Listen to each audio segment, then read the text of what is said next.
the N Pro 2. Is it still worth it to buy it in late 2019? Hi everyone, welcome back to another unboxing video. And in this video, we'll be unboxing the N Pro 2, and this is the one with the Cherry MX Blue switches.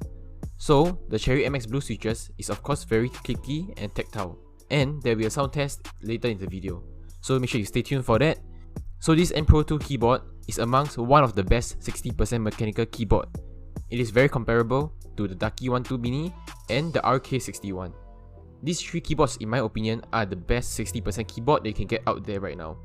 I've used this N Pro 2 for a couple of days now, and I would like to say that it is fantastic.